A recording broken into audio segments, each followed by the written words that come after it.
Welcome to the Tesla Power Podcast. This is the Tesla energy community where we cover solar panels, solar roof, and Powerwall for your home. I'm Aaron Brady, and today let's talk about the merits of an undersized solar array. Let's talk about invisible solar for standing seam metal roofs. Let's talk about the impending solar panel glut. And let's ask, how can residential solar survive without incentives? Let's do it.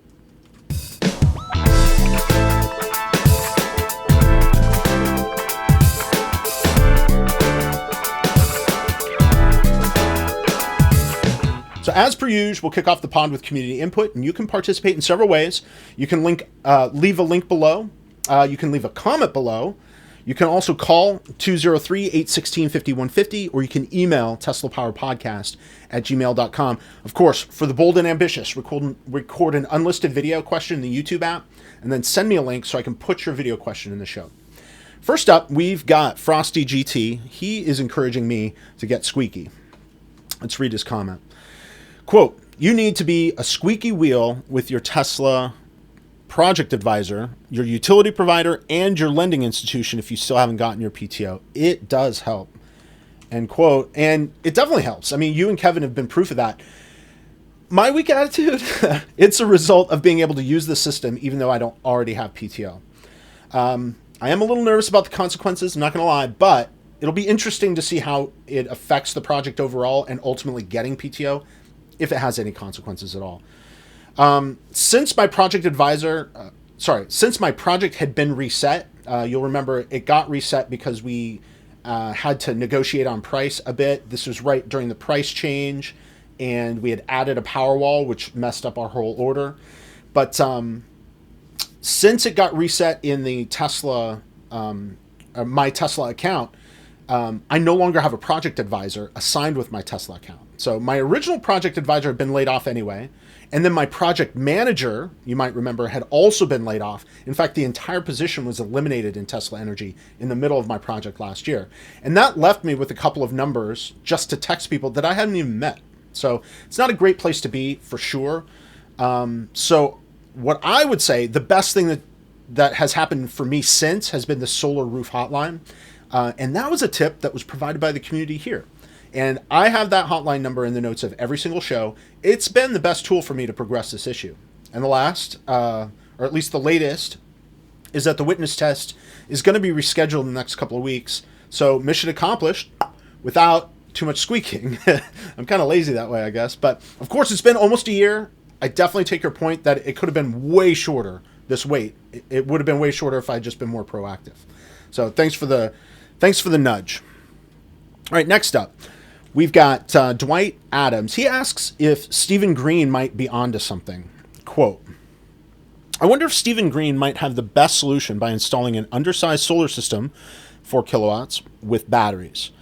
Therefore, it's unlikely for his system will feed back energy into the grid, and he'll have a reduced electricity bill, maybe reduced by 100 kilowatt hours. This would result in less energy, not zero, used by customers, but a predictable use of energy needed from the utility. Could this be the win-win for all? End quote. And I don't know. I think it could be. As an overachiever personally, I would prefer to produce all the electricity that I use so that I can net zero. I don't, though, and it's probably working out for the better. Both Steven and I are producing enough electricity for ourselves to at least reduce the base load that our utilities must provide, right? So that's a win. And we do get, lower electricity bills as a result. And we still have power from the grid we still have local power if the grid goes down. So, that's ringing the winner, chicken dinner bell, isn't it? I mean, winner, really? This gives me an appreciation for the fact that utilities are limiting the size of the solar arrays that can be tied to the grid. I still want to be an ambassador for including battery storage with solar. It's an important part of all the winning for sure. And we weren't going to put a battery in our original system. And that, I think, is a problem. And if we had known better, then we would have included, not just the single battery, but the 2 batteries so we can get through almost a 24-hour day of electricity use, as long as we're throttling our usage through a grid down event and providing we get solar the next day. because we would deplete our batteries basically through that first 24 hours. But thank you very much to Dwight Adams and to Frosty GT for your input. Let's hear from the rest of you too. Send your YouTube links, your comments below. Call 203-816-5150 and leave a message, or you can email teslapowerpodcast@gmail.com. Let's take a quick break. When we come back, we'll get into the news.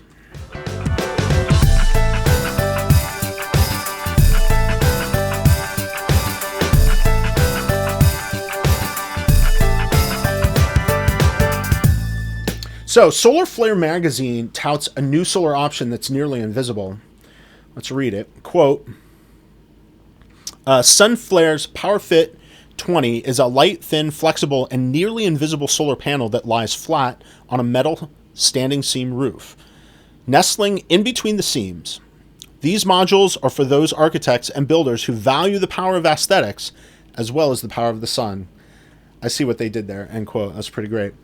Now, we only get that one close-up shot, and I'm not getting like the invisible vibe, but I think this shows some promise for industrial and commercial buildings. You know, generally aesthetics aren't a calculus for these kinds of designs, but it does offer a more attractive, certainly a more low-key option for installations where the aesthetics are more important. I did a little bit of digging to find a better photo than that zoomed-in jammy they have in the article, and I found a cool shot. In fact, if I go to their homepage, let me bring that full screen. This is what it looks like, the Powerfit20, and this is a sky shot. You can see this aerial shot gives it a great view of how the product looks overall. Pretty great, I gotta say. You know, definitely better than I thought it would look from a distance, especially since that article photo is cropped in so closely. I guess it probably needs to be, zoomed in a little bit so that the product itself is more obvious. But I gotta say, it looks really good and pretty low key in that aerial shot. The product page is short on details, but it will allow you to get onto the wait list for a $500 refundable deposit. So this is for some of you out there. Let me know if any of you end up going for it. Next up, we've got an article from Clean Technica. They report on the recently released Rethink X report on Polysilicon. This is the basis for manufacturing the majority of solar panels. They write, quote, just in time for peak oil, Rethink Energy predicts that there will be a surge of new polysilicon product capacity coming online in the next 2 years, leading to a glut of solar panels by 2025. The production capacity of solar panels is expected to exceed 1,000 gigawatts per year by 2030. Pledges made by several dozen companies could see production capacity triple over the next 3 years, end quote. And you know what I'm going to say about this, right? I'm sounding the sad trombone and pointing out that we won't have the required battery storage to support this solar capacity coming online.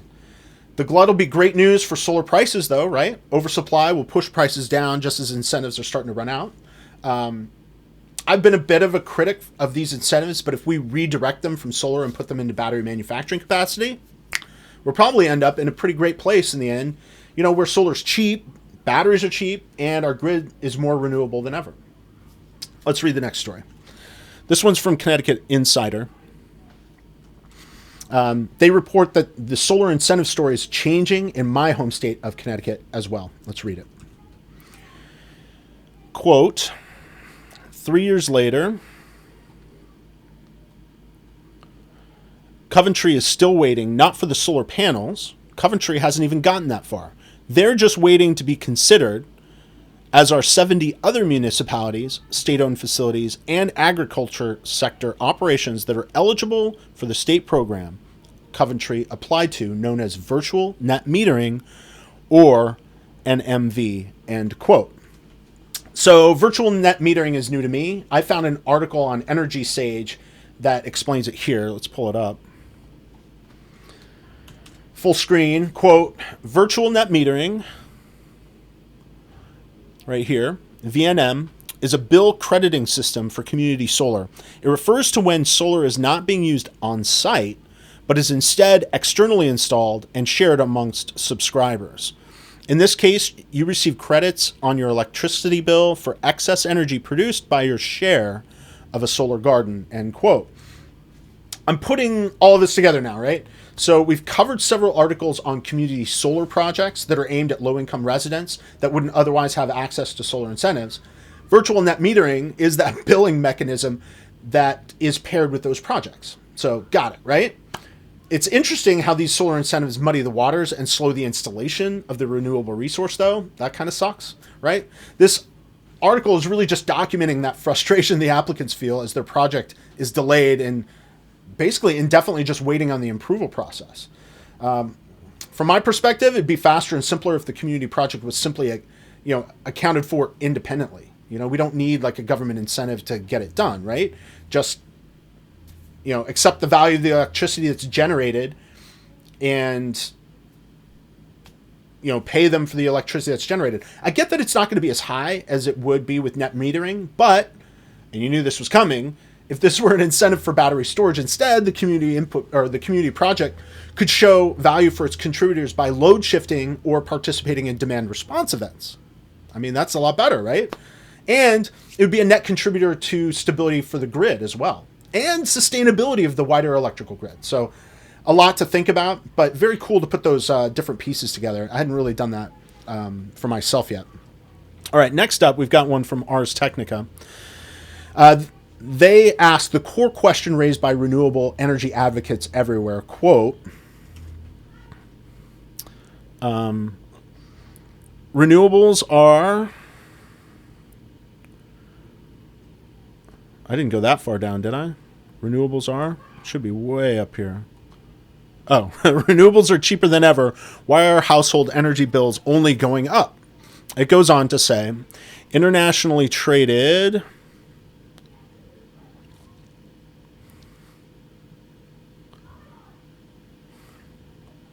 Man, I went way down in the weeds, didn't I? Internationally traded... It would have been good if I could have had it highlighted ahead of time. International... Yeah, here it is. Internationally traded gas prices more than quadrupled in 2021. In their wake, many energy suppliers have gone bust, and household bills across Europe are set to soar. Energy prices are driving up the cost of living and inflation. But this is also a moment to realize the old saying, never waste a good crisis. They go on to make another dumb point. But really what I want to center in on is why, even though more of the grid is going green and those green energy resources are supposed to be cheaper, why are bills going up? Well, Europe isn't the only place that relies on gas for base load. I mean, most of us here in the United States and in most of the rest of the world rely on coal, oil, and natural gas for base electricity generation. Jealous of you that are already commenting below that you're on hydro or nuclear. Nice for you. I have a coal plant down the street, and natural gas comes to my house for heating, as you guys know, and that bill was really high this week. That bill was like almost $400. I didn't bring it up, to show you guys, but $400 for a single month of natural gas is really high. Generally, I'd pay something around $100. So, something that is worth pointing out is that that $400 is way lower than what I would have paid to heat my house with resistive electric heating, but it is definitely more than I'm used to paying, and so I feel the pain of those that have higher electricity rates. And as the fossil fuel energy market, because it's responsible for the majority of our baseload generation, it's just messing with Sasquatch. But this is great news. I would say it's great news for renewables. Why? Because it makes them that much more competitive and that much more attractive than fossil fuel alternatives. And it also raises the price that renewables can fetch at auction for their capacity. Don't forget that this is an open market. Renewable sources are having to compete, and if their competitors are having to charge more, then they can then charge more for their own capacity. And renewables are the fastest growing renewable. And what's the best part of it from my perspective? Say it with me. Battery storage is the very largest part of that growing energy segment, the renewable growing energy segment. Now, these sorts of market conditions are, that fertile soil that battery projects can thrive in. I'm not the biggest fan of government incentives, but I I think now is the right time to be encouraging more battery manufacturing capacity to come online, and this coincides with the incentive structure ramping down on the solar side of the equation. I mean, maybe it's as simple as just redirecting those incentives to battery storage, and we have a way to bridge the economic valley between the enormous need for batteries and the lack of supply. I think best possible at the moment would be to coordinate federal incentives for battery manufacturing and then local incentives for battery purchasing. I think if we could manage that, then we'd have an excellent chance to come out the other side of this transition to renewables with a grid that can support the near-free energy at the margins that the likes of Tony Sieb at Rethink X have shown us are possible. Ultimately, though, higher electricity prices driven by the rise in the cost of fossil fuels is how we're going to get to a point that incentives are no longer needed to sustain residential solar. You pair that with affordable batteries, and we can drive the marginal cost of electricity down low enough that it outcompetes centralized baseload over the life of their product. And just like very few people pay cash for their vehicle or their homes, in the United States at least, most people will finance their energy production system so the cost is spread out over the life of the asset. And I mean, that's going to result in lower monthly payments than they were getting charged for that centrally generated electricity from their utility in the first place. All right, so that's the news I wanted to cover on this podcast. Let's take another quick break. When we come back, we'll catch up on our solar production here and at my brother-in-law's house and that note on PTO.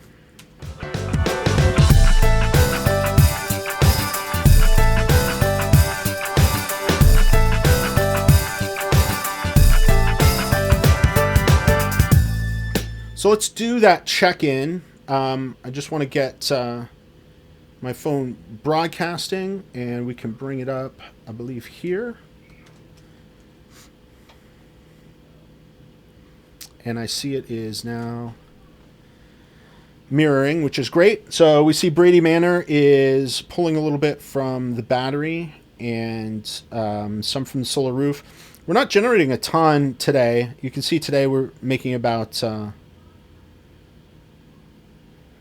12.1 kilowatts.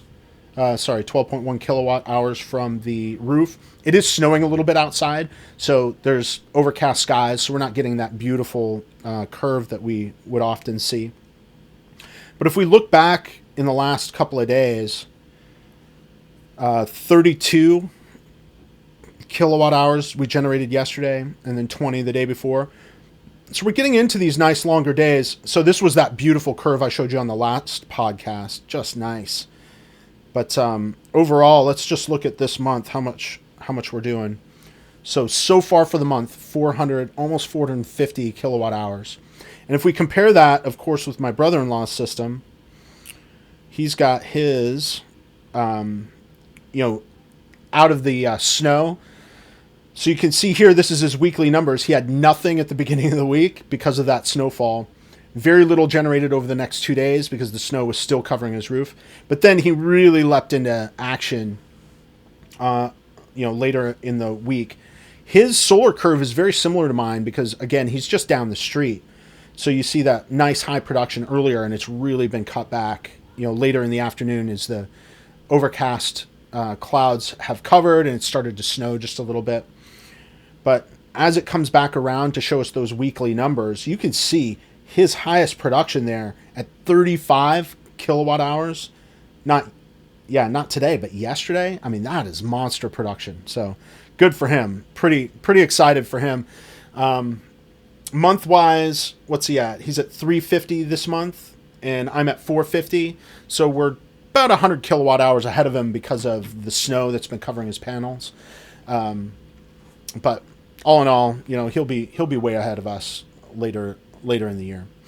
For PTO, I kind of told you earlier, there's no real update at the moment. We're really just waiting on them to book this witness test. I expect it'll be booked in the next couple of weeks, but I'll keep you posted, of course. And that will do it for episode 46 of the Tesla Power Podcast. Please use my referral code. You can save $500 on a solar roof and $300 on solar panels. You can go to ts.la/Aaron62310. And I'm Aaron Brady, your Tesla residential energy community organizer. Let's do this again on the next video.